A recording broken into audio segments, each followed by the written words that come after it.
I think back to the people that testified, and sometimes some of the most powerful testimony were from people who had gone to private schools, but were opposed to this. And they said, my parents chose to send my siblings and I to a religious school. We have chosen, to send our kids to private schools, and we don't expect our neighbors to pick up the tab for that. I thought that was powerful because they have that perspective of being in that system and knowing what's been proposed and voicing their objections to it. And I have, several letters from people who have contacted me with similar stories and examples and experiences of, being raised Catholic and going to Catholic schools, or sending their children to a private school and still wanting to reject this, saying that this is concerning and troubling to us, to them.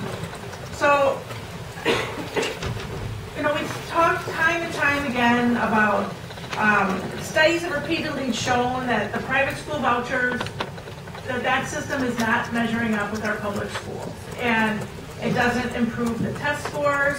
It takes away local control, and it doesn't address the root issue of poverty that really drives some of the educational challenges in these school districts and dealing with the achievement gap. And I just don't think that taxpayers can afford these two systems that we have now going in the state.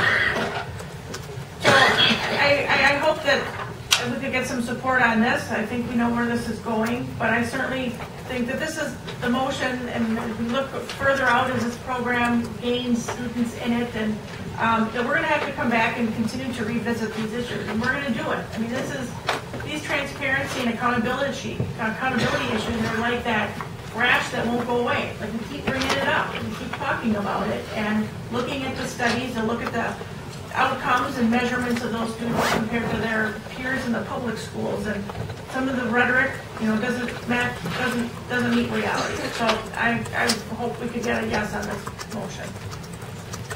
Okay, thank you, Senator. The queue is now empty. Before we go to the vote, just Senator Shilling does a good job of making your points, and I respect that. One of the comments you just made was talking about how there are people that went to public school or private schools, myself included, for K through 8. And our parents made that decision. They paid for it, or our church helped pay for it a little bit. But with this reform, with this compromise motion on school choice, I just want to point out, we're dealing with kids in poverty. And in many of the school districts throughout the state, specifically the 9 that were originally identified, maybe not all of them, but I know a number of them because I have the one close to me in Green Bay. About 40% of the kids in poverty, 40% of the minority kids will not graduate. So this is a program focused on those kids in poverty to give them an opportunity to actually be successful in life. Rather than being on our welfare programs, rather than being in our correction systems, those are real potential directions if a person doesn't get a high school diploma.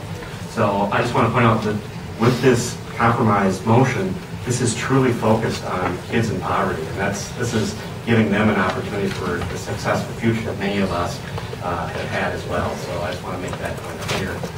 So with that, the clerk will call the roll. Representative Nygren? No. Dakota? No. Twanga? No. Knudsen? No. Lemayhew? No. Planky? No. Mason? Aye. Richards? Aye. Senator Darling? Olson? No. Barsdorf? No. Leibel? No. Lozick? No. Grothman? Schilling? Aye. Wirsch? Aye. Senator Darling?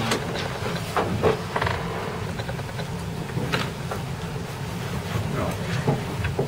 Senator Grothman, we're on motion 596, moved by Senator Schilling. Seconded by Senator.